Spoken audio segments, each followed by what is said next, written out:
Всем привет! Вы на канале Мистер Ганс Онлайн. Сегодня я хочу рассказать вам про контракты. На данный момент существует 4 контракта, которые можно выполнить в определенной последовательности, друг за другом, начиная с элементного, затем светлого и, наконец, темного. Про четвертый контракт на вторую эволюцию элементного глима рассказывать не стану. Выбирайте их по надобности. А теперь перейдем к главному. После достижения определенного уровня вам необходимо начать контракт, который представляет собой серию ежедневных входов в игру, по итогу которых вы получите выбранного астромона в течение недели. Вам предстоит выбрать одного из 3 предложенных астромонов. Главное здесь не продешевить и выбрать того, кто пригодится вам для начальной и дальнейшей игры. Начнем по порядку с элементного контракта. Здесь вам предлагается 3 астромона на выбор, а именно Артур огня, Валькирия воды и Один травы. У меня на канале есть обзоры на каждого из перечисленных астромонов. Если вы сомневаетесь в выборе, можете самостоятельно ознакомиться с ними и после этого сделать выбор сами. Ну а для тех, кто не хочет заморачиваться и просто хочет сделать правильный выбор, то слушайте. На первом контракте я рекомендую брать Артура огня. Он более склонен к началу игры как ПВЕ астромон для локаций. Он имеет стан и массовый минус деф, что в начале игры вам очень поможет. Также он имеет хорошие статы как атакер.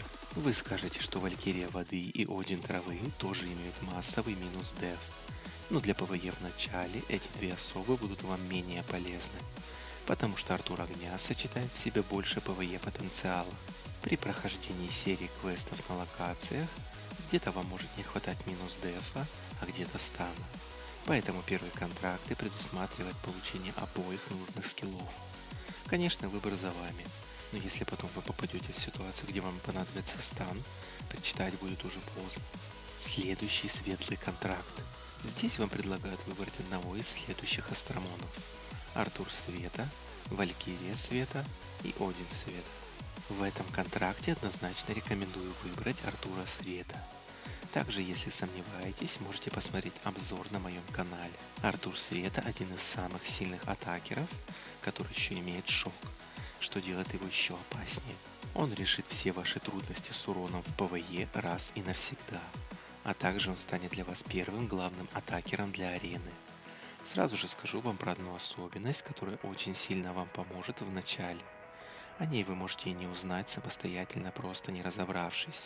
Я вам расскажу, а вы поставьте лайк. Особенность заключается в том, что в начале игры в определенный момент вам предоставляется возможность пройти серию квестов для получения тринкетов на Артура. Они несложные и после прохождения вам дадут 3 тринкета для Тсевы Артура. Но главное то, что за эти же квесты вам дадут 2 эволюционных билета. Использовать их нужно так. Первую эволюцию Артура с помощью билета повышаем на вторую эволюцию. После чего можно сразу же использовать второй билет и сделать третью эволюцию без всяких заморочек. А после, прокачав Артура до 6 звезд и 60 уровня, ставим на него тринкеты, которые получили из серии квестов, и делаем Тсеву. Вуаля! У вас готов сильнейший мейн-персонаж 3-й эволюции с Тсевой. Останется только поставить гемы, сделать энчанс и супер вознесение.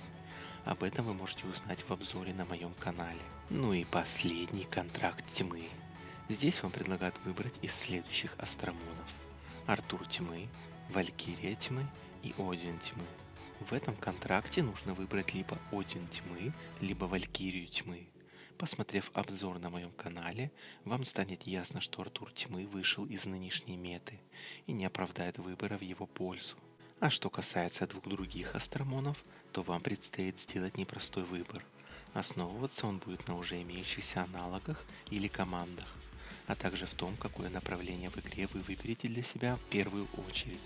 Либо ПВЕ, либо арены. Для ПВЕ вам стоит выбрать Один тьмы. Она менее подходит для арены, но вот в прохождении подземелий, разломов и прочих локаций она пригодится как нельзя кстати. Для арен нужно выбрать Валькирию тьмы.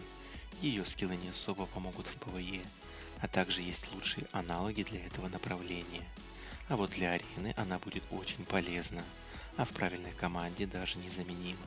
Подытожив все вышесказанное, можно сказать, что главное не ошибиться с выбором.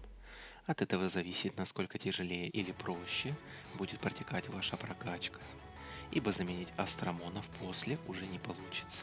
Но выбор, конечно, остается за вами. Я лишь высказал свое мнение. Ну и на этом я заканчиваю разбор контрактов. Всем спасибо за просмотр, подписывайтесь на канал, ставьте лайки.